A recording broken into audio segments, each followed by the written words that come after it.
지금 이 순간 당신 곁에는 몇 명의 사람이 있습니까? 전화기를 들었을 때 망설임 없이 누를 수 있는 번호가 몇 개나 됩니까? 오늘 하루 당신의 이름을 불러준 사람이 있었습니까? 1965년생 김정순 씨는 올해 60살이 되었습니다. 서울에서 태어나 22살에 결혼했고 두 아이를 낳아 키웠습니다. 남편은 평생 회사를 위해 살았고 아이들은 자라 각자의 집을 꾸렸습니다. 남편은 3년 전 먼저 세상을 떠났습니다. 정순 씨는 처음에는 몰랐습니다. 혼자라는 것이 이렇게까지 무겁다는 것을. 아이들이 가끔 전화를 하고 명절에는 얼굴을 보이지만 그 사이의 날들이 너무 길었습니다. 텔레비전을 켜놓고 밥을 먹는 날이 늘었습니다.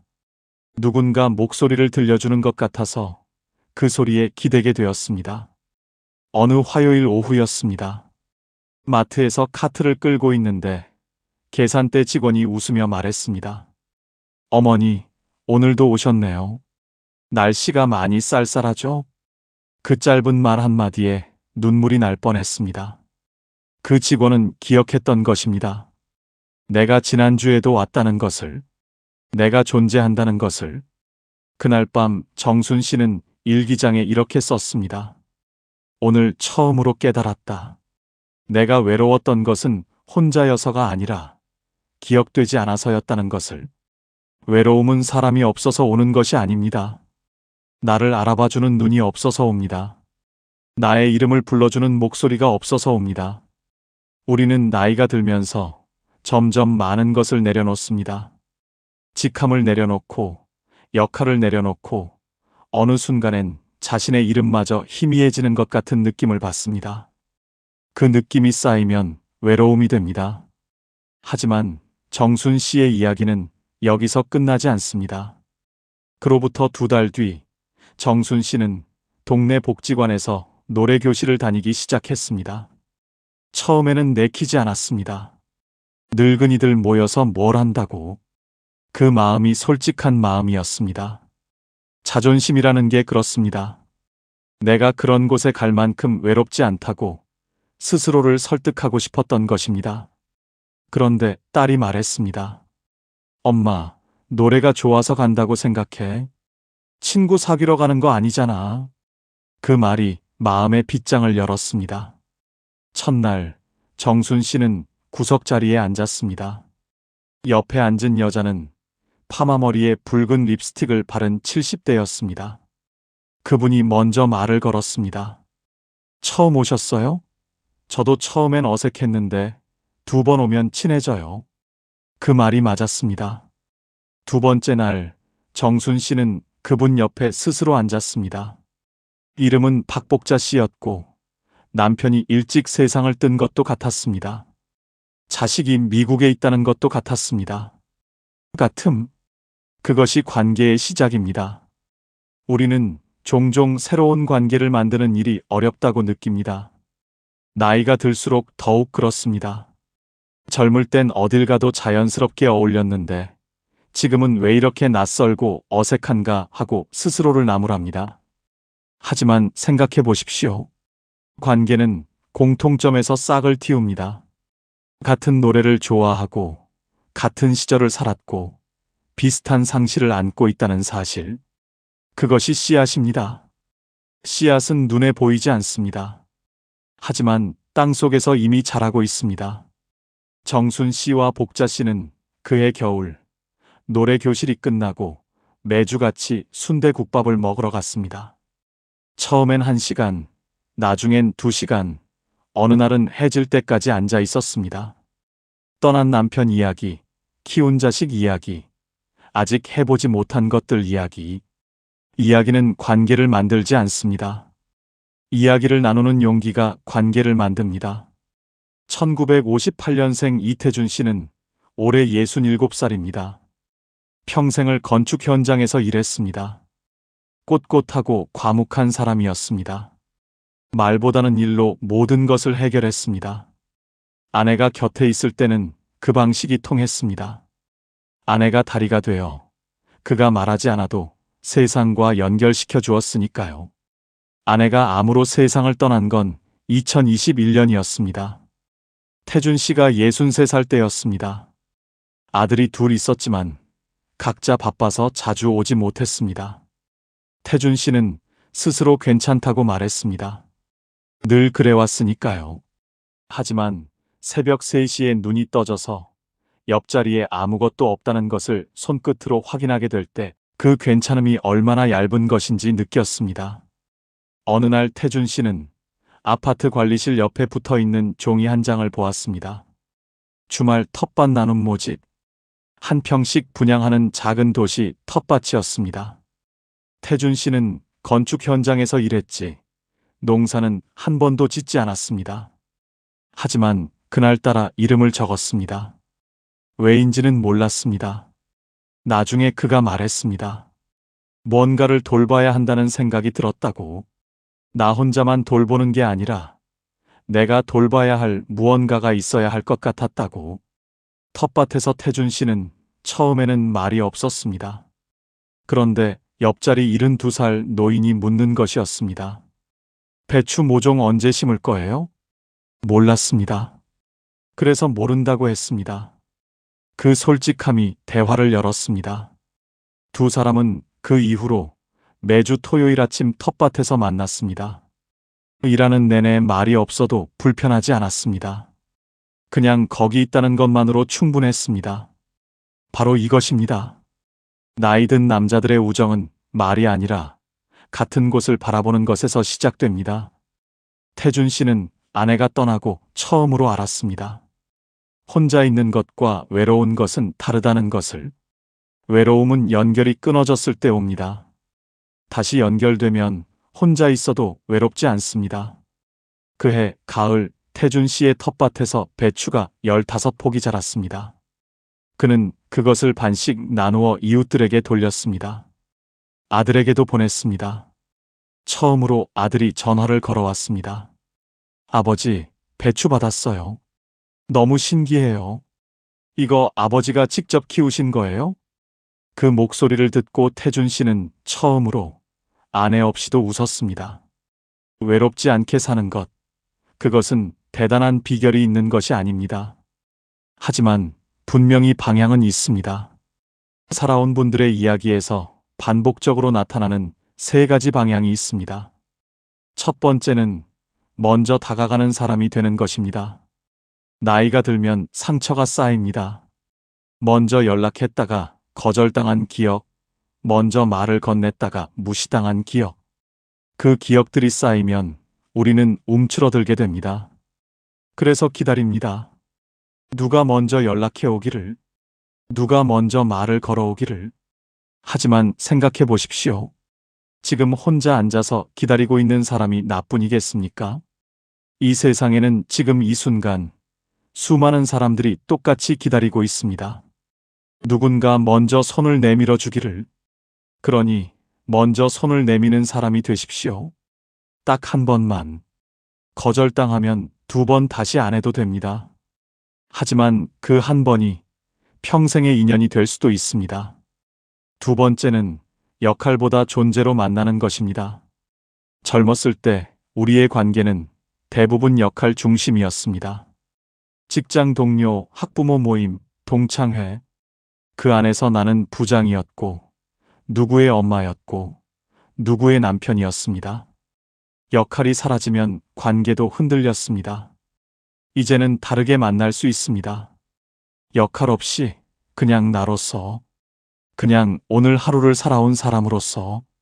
그런 만남은 더 깊습니다. 아무것도 증명하지 않아도 되는 관계, 잘 보이려 하지 않아도 되는 관계. 그것이 노년이 줄 수 있는 관계의 선물입니다. 세 번째는 작은 공동체에 속하는 것입니다. 대단한 모임이 아니어도 됩니다.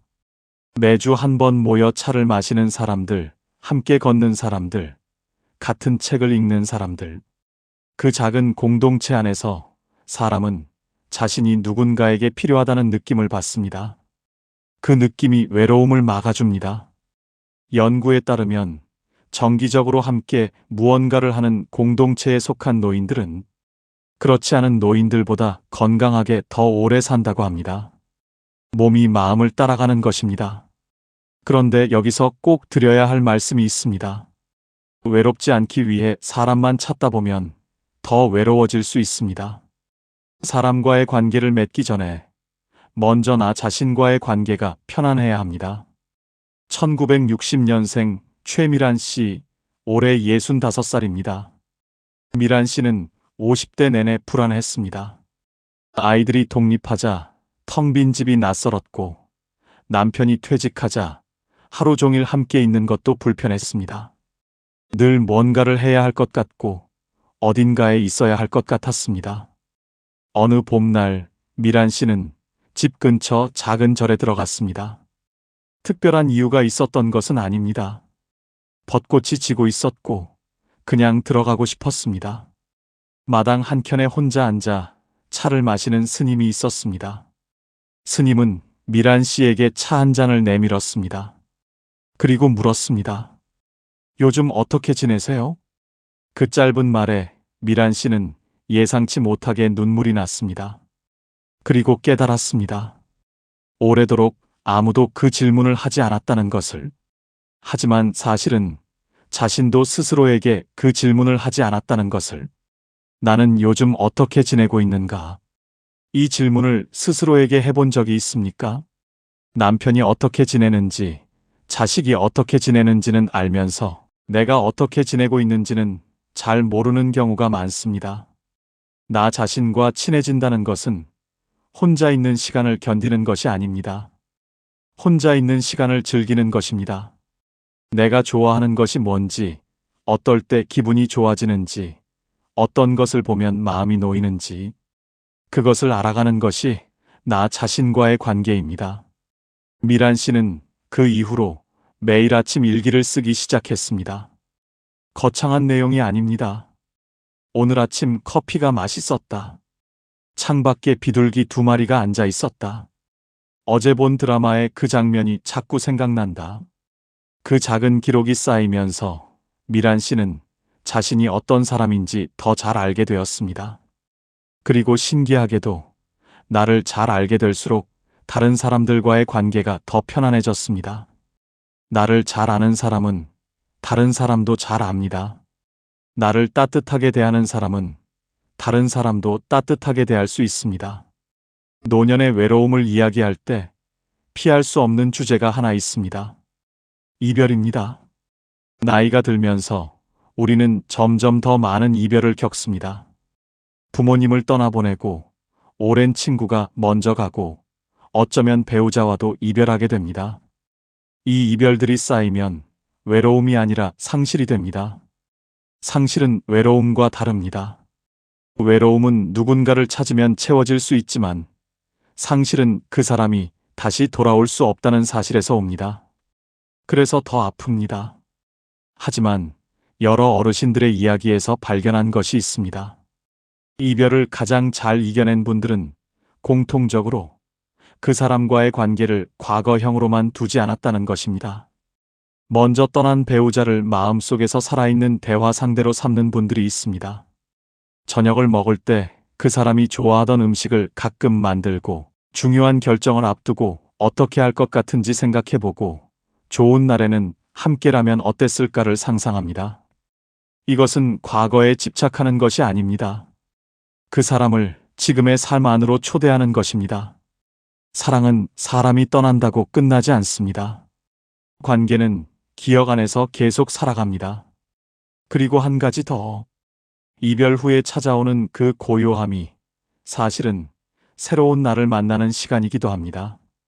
어쩌면 오랫동안 누군가를 돌보느라 나 자신의 목소리를 듣지 못했을 수도 있습니다. 그 고요함 속에서 오랫동안 눌러두었던 내 안의 무언가가 다시 고개를 들 수도 있습니다. 이별은 끝이 아니라 전환점입니다. 그 전환점에서 어디로 발걸음을 옮길지는 우리 각자의 몫입니다. 많은 분들이 자식과의 관계에서 외로움을 느낍니다. 내가 이렇게까지 키웠는데 전화 한 통이 없다. 자식이 보고 싶어도 먼저 연락하기가 쉽지 않다. 연락하면 혹시 짐이 될까봐 힘들다는 말을 못한다. 이 마음이 얼마나 많은 분들의 마음인지 모릅니다. 하지만 자식과의 관계에 대해 한 가지 다르게 생각해 볼 것을 제안드리고 싶습니다. 자식은 우리의 완성이 아닙니다. 자식은 우리가 세상에 보낸 독립된 존재입니다. 자식이 잘 살고 있다면 그것은 우리가 잘 키운 증거입니다. 자주 연락하지 않아도 자식이 자기 삶을 살고 있다면 그것이 성공입니다. 그 성공을 자랑스럽게 여길 수 있다면 연락이 뜸한 것이 덜 외롭습니다. 그리고 무엇보다 자식에게 기대하는 것보다 자식에게 줄 수 있는 것을 생각하는 쪽으로 시선을 바꾸면 어떨까요? 기대는 실망을 낳지만 줌은 기쁨을 낳습니다. 작은 것이면 됩니다. 명절에 자식이 좋아하는 음식을 택배로 보내거나 손자 손녀에게 짧은 음성 편지를 보내거나 내가 젊었을 때 이야기를 글로 써서 남겨두거나 그 작은 줌들이 관계를 따뜻하게 유지시킵니다. 또한 부모로서 자식에게 가끔은 솔직하게 말해도 됩니다. 나 요즘 좀 외로워. 그 말이 자식에게 짐이 아닙니다. 그 말이 자식에게 부모도 사람이라는 것을 알게 해줍니다.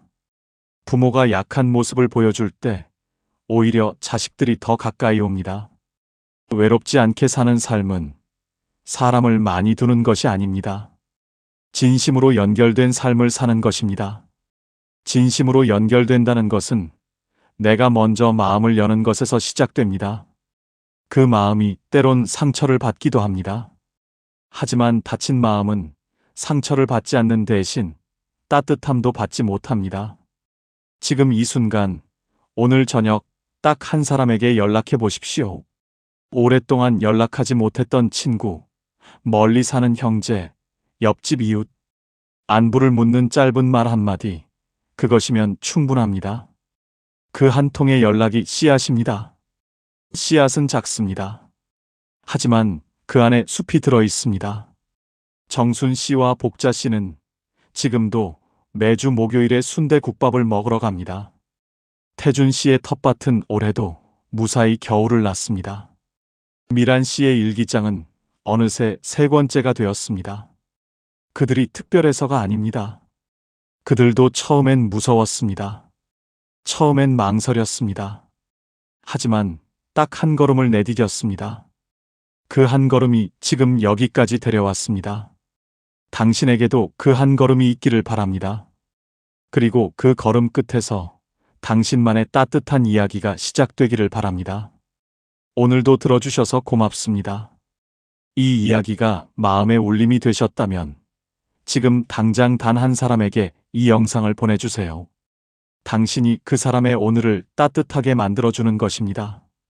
그리고 구독과 좋아요는 더 많은 분들에게 이 이야기가 닿을 수 있게 해주는 작은 손길입니다.